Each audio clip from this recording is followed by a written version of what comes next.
শুরুতে জানিয়ে দেব দেশের গণতন্ত্রকে নস্যাৎ করতে চক্রান্ত চলছে, অভিযোগ বিএনপির। জানিয়ে দেব জামায়াতকে নিষিদ্ধ করে হাসিনা নিজেই নিষিদ্ধ হয়ে গেছে বলছে জামায়াত ইসলাম। এদিকে প্রশাসনকে ত্রাণ বিতরণের সমন্বয় করতে হবে বলছেন জোনায়েদ সাকিব। সর্বশেষ জানিয়ে দেব রূপগঞ্জে সাবেক পাটমন্ত্রী গাজীর ফাঁসির দাবিতে বিক্ষোভ সমাবেশ।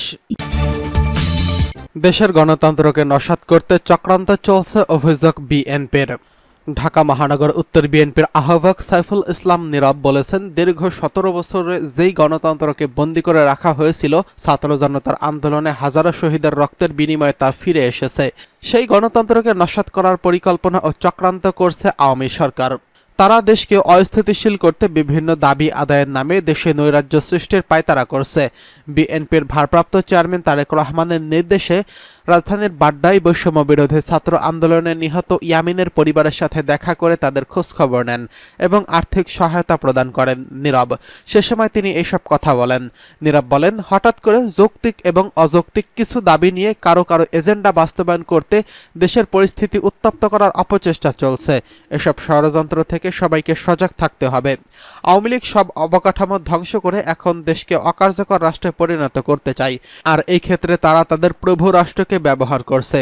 প্রভু রাষ্ট্র কোনো বাকশালীকে বাঁচাতে পারেনি, যার উদাহরণ ছাত্র জনতার স্বতঃস্ফূর্ত আন্দোলন।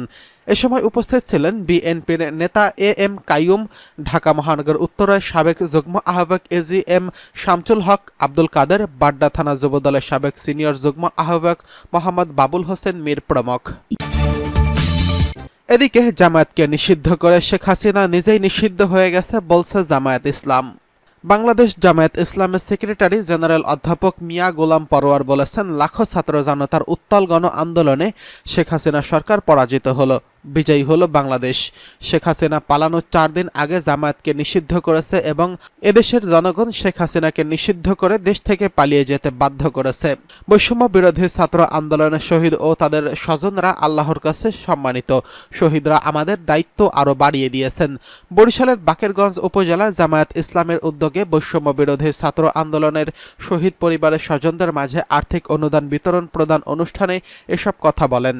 বেলা 11টায় বাকেরগঞ্জ উপজেলা অডিটোরিয়ামে এই অনুষ্ঠানের আয়োজন করা হয়। বাকেরগঞ্জ উপজেলা জামায়াতের আমির অধ্যাপক ফিরোজ আলমের সভাপতিত্বে অনুষ্ঠানে জামায়াতের আমির সহ secretary general advocate Moazzem Hossain Helal বলেন, সারা দেশে ব্যাংকগুলো লুটপাট করে ধ্বংস করে গেছে আওয়ামী লীগ। শেখ হাসিনা নিজেই বলেছেন, তার পিয়ন 400 কোটি টাকার মালিক। পিয়ন যদি 400 কোটি টাকার মালিক হয়, তাহলে শেখ হাসিনা কত হাজার কোটি টাকার মালিক। তার নিজের হাতে অর্থ পাচারের খবরও গণমাধ্যমে প্রকাশিত হয়েছে। অনুষ্ঠানে বক্তব্য রাখেন বরিশাল মহানগরের আমির অধ্যক্ষ জহিরুদ্দিন মোহাম্মদ বাবর, জেলা আমির অধ্যাপক আব্দুল জব্বার, সেক্রেটারি মাওলানা হাবিবুন নবী, দেলোয়ার হোসেন সাইদির ছেলে শামীম সাইদি। অন্যান্যদের মধ্যে উপস্থিত ছিলেন ইসলামী শাসনতন্ত্র আন্দোলন বাকেরগঞ্জ উপজেলা শাখার সভাপতি নাসির উদ্দিন, উপজেলা বিএনপির আহ্বায়ক হারুনুর রশিদ জমাদ্দার এবং সদস্য সচিব নাসির হাওলাদার প্রমুখ। অনুষ্ঠানে বৈষম্য বিরোধী ছাত্র আন্দোলনের শহীদ 6 পরিবারের মাঝে 12 লক্ষ টাকা আর্থিক সহায়তা প্রদান করেন জামায়াতের সেক্রেটারি জেনারেল অধ্যাপক মিয়া গোলাম পরোয়ার। বৈষম্য বিরোধী ছাত্র আন্দোলনে বাকেরগঞ্জ উপজেলায় শাহিন শাওন শিকদার, আব্দুল ওয়াদুদ, রবিউল ফারাজি, আরিফুর রহমান রাসেল, শহীদ মোহাম্মদ সুমন এবং মোহাম্মদ সাজিদের স্বজনদের সহায়তা প্রদান করা হয়। পরে জামায়াতের সেক্রেটারি জেনারেল এবং সাবেক এমপি অধ্যাপক মিয়া গোলাম পরোয়ার বাবুগঞ্জ, মোলাদি এবং উজিরপুরে পৃথক সমাবেশের মাধ্যমে বৈষম্য বিরোধী ছাত্র আন্দোলনের শহীদদের পরিবারের মাঝে প্রত্যেককে 2 লক্ষ টাকা করে আর্থিক অনুদান প্রদান করেন। প্রশাসনকে ত্রাণ বিতরণের সমন্বয় করতে হবে বলছে জোনায়েদ সাকিব। বর্ণাঢ্য মানুষের পরিস্থিতি সরজমিনে দেখতে কুমিল্লায় এসেছেন গণসংহতি আন্দোলনের প্রধান সমন্বয়কারী জোনায়েদ সাকিব। দুপুর থেকে শুরু করে সন্ধ্যা পর্যন্ত কুমিল্লা সদর দক্ষিণের উপজেলায় বিভিন্ন ইউনিটে 500 বন্যা দুর্গত মানুষের মাঝে খাদ্য সামগ্রী বিতরণ করে গণসংহতি আন্দোলন। বর্ণাঢ্য মানুষের মাঝে ত্রাণ বিতরণ শেষে গণসংহতি আন্দোলনের প্রধান সমন্বয়কারী জোনায়েদ সাকিব বলেন, স্মরণকালের ভয়াবহ বন্যার কবলে কুমিল্লার মানুষ। বন্যার্থীদের সহযোগিতায় শিক্ষার্থীরা সহ সারা দেশের আপামর জনগণ স্বতঃস্ফূর্তভাবে অংশগ্রহণ করছেন। দেশের বিভিন্ন স্থান থেকে স্বেচ্ছাসেবী এবং সামাজিক সংগঠন ত্রাণ নিয়ে এসেছে, কিন্তু দুর্গম এলাকা সম্পর্কে সঠিক ধারণা না থাকায় সবার কাছে ত্রাণ পৌঁছানো সম্ভব হচ্ছে না। আবার অনেকে কাছাকাছি জায়গায় ত্রাণ দেওয়ায় কেউ বারবার পাচ্ছে, কেউ একেবারেই পাচ্ছে না। জোনায়েদ সাকি বলেন, এই মুহূর্তে সারা দেশে ত্রাণ তৎপরতাকে আরও জোরদার করা এবং একটা সমন্বয়ের মাধ্যমে সকলের কাছে যাতে সহায়তা পৌঁছে যায় তার জরুরি ব্যবস্থা করা। পরবর্তীতে সরকার ও রাজনৈতিক দল ও বেসরকারি সংস্থার সমন্বয়ে পুনর্বাসন কার্যক্রম চালাতে হবে যাতে করে বন্যার ক্ষয়ক্ষতিকে সর্বনিম্ন পর্যায়ে রাখা যায়।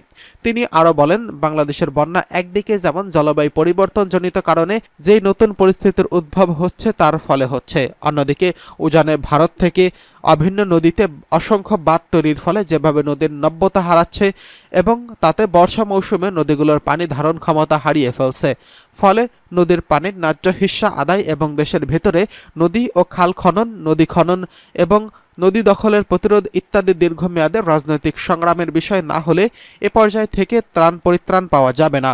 ফলে স্বল্প ও দীর্ঘমেয়াদী পরিকল্পনা নিয়ে আমাদের যে কোনো প্রাকৃতিক বিপর্যয়কে মোকাবেলা করতে হবে। ত্রাণ সামগ্রী বিতরণকালে উপস্থিত ছিলেন গণসংহতি আন্দোলনের সম্পাদক মণ্ডলীর সদস্য বাচ্চু ভূঁইয়া, গণসংহতি আন্দোলনের কুমিল্লা জেলা সদস্য হাবিবুর রহমান লিটন, সদর দক্ষিণ উপজেলার আহ্বায়ক মাহবুবুর রহমান মজুমদার, জেলা কমিটির সদস্য সচিব দেবনাথ প্রমুখ। এদিকে রূপগঞ্জে সাবেক পাটমন্ত্রী গাজীর ফাঁসির দাবিতে বিক্ষোভ। নারায়ণগঞ্জের রূপগঞ্জে গ্রেফতারকৃত সাবেক পাট ও বস্ত্রমন্ত্রী গোলাম দস্তগীর গাজীর ফাঁসির দাবিতে বিক্ষোভ ও কুশপুত্তলিকা দাহ করেছেন বিএনপি ও এর অঙ্গ সহযোগী সংগঠনের নেতাকর্মীরা। উপজেলার ভোলতা কোলান্দাইল এলাকায় ঢাকা সিলেট মহাসড়কে অবস্থান নিয়ে এই কর্মসূচি পালন করেন। এছাড়া উপজেলার বিভিন্ন ইউনিয়ন এলাকায় বিএনপির নেতাকর্মীরা বিক্ষোভ কর্মসূচির পালন করেছে।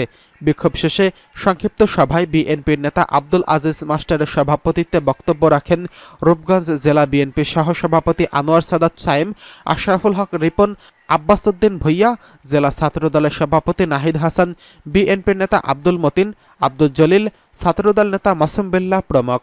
বক্তারা বলেন, গোলাম দস্তগীর গাজী মন্ত্রী ও এমপি থাকাকালীন সময় প্রভাব খাটিয়ে নিরীহ ও সাধারণ মানুষের জমি জমা জোর করে জবরদখল করে শত শত কোটি টাকা বানিয়েছেন।